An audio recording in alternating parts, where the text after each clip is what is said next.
Sampai ketika berita Najasyi meninggal dunia, Nabi Shallallahu Alaihi Wasallam mengumpulkan sahabat dan mengajak mereka untuk sholat. Itulah cikal bakal kronologis disyariatkannya sholat ghaib dalam syariat Islam. Jenazahnya tidak ada, orangnya tidak ada di hadapan kita, tapi kita tetap mendoakan dari jarak jauh.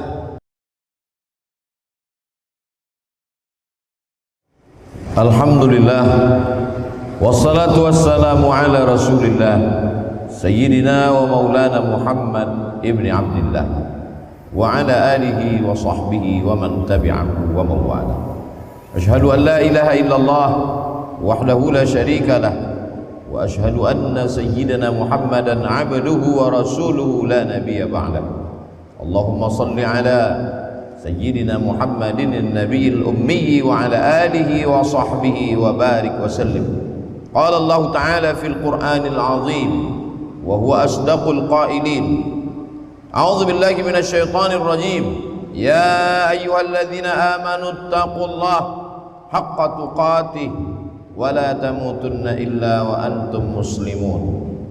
Wa qala ta'ala fi ayatin ukhra, Ya ayyuhalladzina amanu taqullaha wa qulu qawlan sadida yuslih lakum a'malakum wa yaghfir lakum dhunubakum wa man yuti'illaha wa rasulahu faqad faza fawzan 'azima. Ibadallah, usikum wa nafsi bi taqwallahi wa ta'atihi faqad fazal muttaqun. Jamaah Jumat yang dimuliakan Allah Subhanahu wa ta'ala, ada orang-orang yang tidak berjumpa dengan Nabi Sallallahu Alaihi Wasallam, tapi mereka mendapatkan doa Nabi Muhammad Sallallahu Alaihi Wasallam. Ketika tekanan terhadap kaum muslimin di kota Makkah Al-Mukarramah semakin parah, maka sebagian sahabat berhijrah ke Habasyah. Habasyah itu sekarang dikenal dengan negara Ethiopia di Afrika. Ketika itu mereka disambut oleh Najasyi. Nabi Shallallahu Alaihi Wasallam berpesan kepada Ja'far bin Abi Thalib, kepala rombongan, nanti kamu akan berjumpa dengan pemimpin yang beriman kepada Nabi Isa alaihissalam. Nanti dia akan menanyakan bagaimana status Nabi Isa dan Maryam dalam Islam. Maka ketika itu terjadi, Ja'far membacakan surat Maryam tentang status Nabi Isa alaihissalam adalah salah satu rasul utusan Allah Subhanahu wa ta'ala. Wa ummuhu siddiqah, ibunya seorang perempuan yang benar. Dia bukan anak Tuhan, tapi dia juga bukan anak zina seperti yang dituduhkan oleh Bani Israel. Menetes air mata Najasyi. Sampai ketika berita Najasyi meninggal dunia, Nabi Shallallahu Alaihi Wasallam mengumpulkan sahabat dan mengajak mereka untuk sholat. Itulah cikal bakal kronologis disyariatkannya sholat ghaib dalam syariat Islam. Jenazahnya tidak ada, orangnya tidak ada di hadapan kita, tapi kita tetap mendoakan dari jarak jauh. Tidak berjumpa dengan Nabi, maka beliau tidak disebut dengan sahabat Nabi, karena definisi sahabat tiga. Man laqiyan nabiyya sallallahu alaihi wasallam, berjumpa dengan Nabi, wa amana bihi, beriman dengan Nabi, wa mata 'alal Islam, mati dalam keadaan muslim. Dia tidak berjumpa dengan Nabi, tapi dia mendapatkan doa Nabi Muhammad sallallahu alaihi wasallam. Nabi berpesan kepada sahabat, nanti kalau laki-laki ini datang ke kota Madinah, mintalah doa kepadanya supaya kamu diampunkan Allah. Padahal dia tidak berjumpa dengan Nabi, dia tidak pernah perang dengan Nabi, dia tidak pernah ikut makan dan musafir bersama Nabi. Tapi Nabi Muhammad SAW berpesan, nanti kalau dia datang kemari, mintakanlah ampunan kepada Allah melalui lidahnya, melalui bibirnya, melalui lisannya, karena doanya makbul. Setelah Nabi Muhammad SAW meninggal, barulah laki-laki itu datang. Dia juga tidak tercatat sebagai sahabat Nabi karena dia tidak berjumpa dengan Nabi, tapi berita tentangnya sampai kepada Nabi Muhammad sallallahu alaihi wasallam. Dia berasal dari negeri Yaman, namanya Uwais Al-Qarni. Dia tidak datang, dia tidak ikut berperang karena dia menjaga seorang ibu, menunjukkan bahwa pintu kebaikan tidak hanya tertutup dari satu saja. Udkhulu min abwabin mutafarriqah, masuklah dari pintu yang banyak. Andai tidak bisa bertemu dengan Nabi, maka muliakanlah ibu, orang tua, maka kemuliaan bersama dengan Nabi pun dapat juga diperoleh. Bahkan sahabat-sahabat yang hidup dengan Nabi pun memintakan ampunan kepada Allah melalui lisannya. Jangan pernah mempersempit kebaikan hanya dari satu sisi saja. Lalu bagaimana dengan kita? Berkecil hatikah kita hidup 1400 tahun setelah Nabi Muhammad SAW?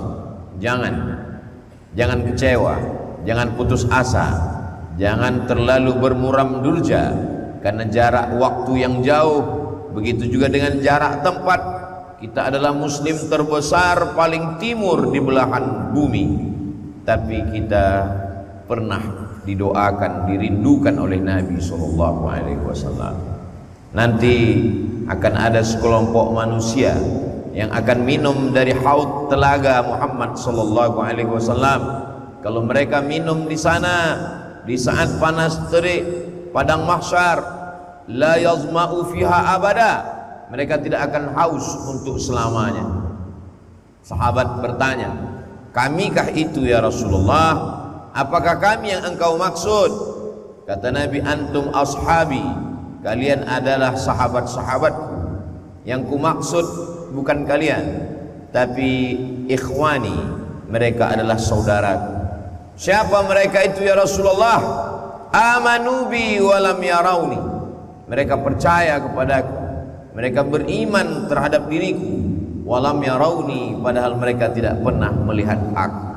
Mudah-mudahan yang dimaksud Nabi itu adalah kita yang jaraknya jauh, kita yang masanya jauh, kita tidak sempat ikut perang bersama Nabi, kita tidak hidup bersama Nabi, kita tidak melihat dengan Nabi, kita tidak bersalaman dengan tangan Nabi. Beruntungnya seorang sahabat berkulit hitam, budak hamba sahaya, dia datang memeluk Nabi Muhammad sallallahu alaihi wasallam. Aku miskin, aku hamba sahaya, aku berkulit hitam, aku belum tentu bersamamu nanti di surga ya Rasulullah. Apa kata Nabi? Almar'u ma'a man ahab, orang akan bersama dengan siapa yang dia cintai.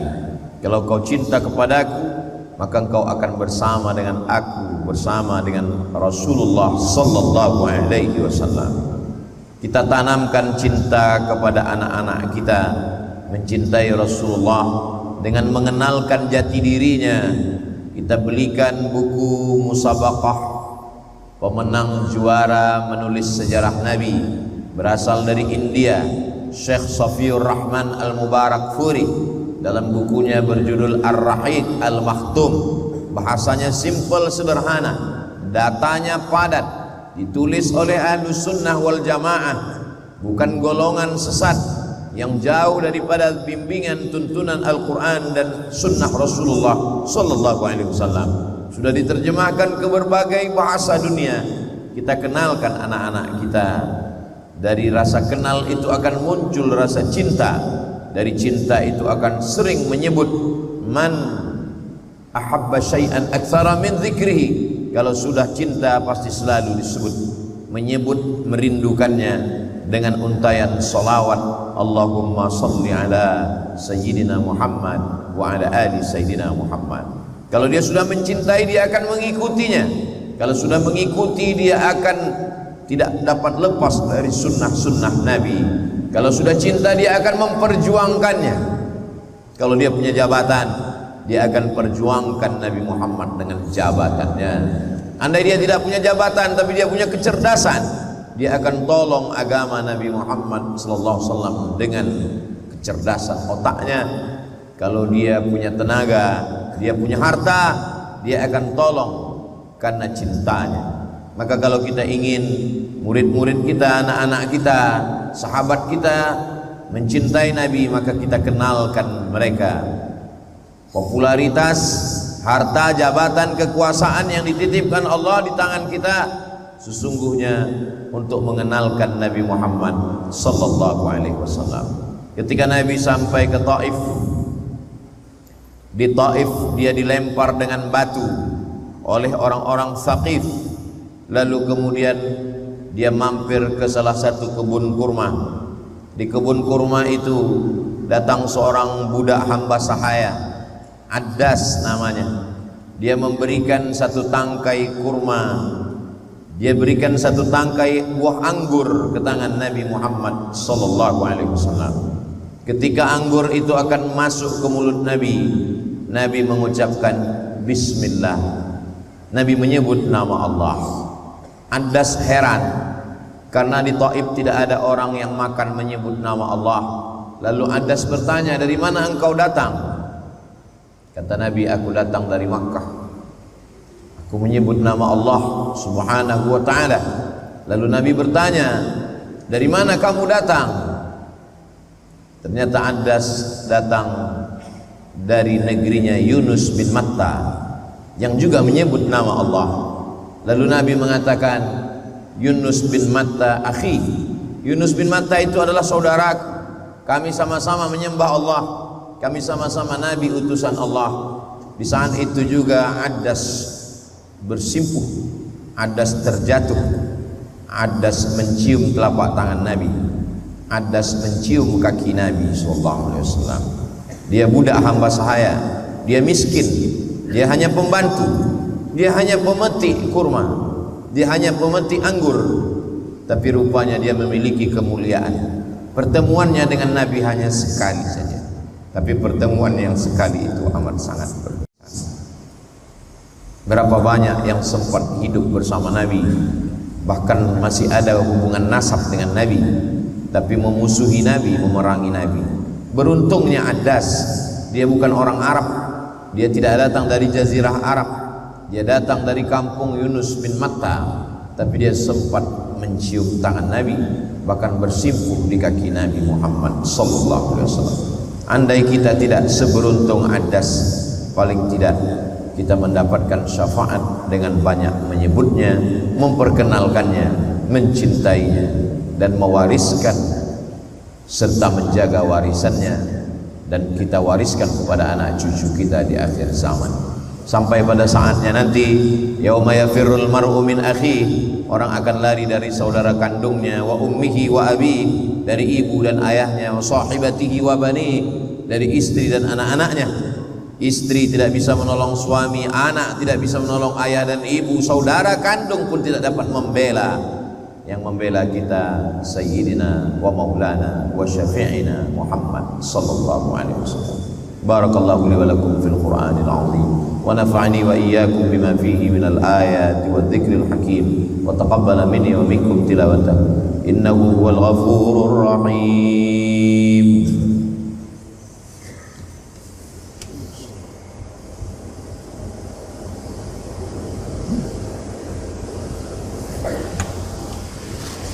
Alhamdulillahilladzi bi ni'matihi tatimmus shalihat. Wassalatu wassalamu ala sayyidis sadat wa ala alihi wa ashabihi ahlil fadaili wal karamat. Asyhadu an la ilaha illallah wahdahu la syarika lah wa asyhadu anna sayyidina Muhammadan 'abduhu wa rasuluhu wa safiyyuhu min khalqihi wa khaliluhu addal amanah wa ballagha ar-risalah wa nasaha lil ummah wa tarakana 'alal mahajjatil bayda ليلها كنهارها لا يزيغ عنها إلا هالك.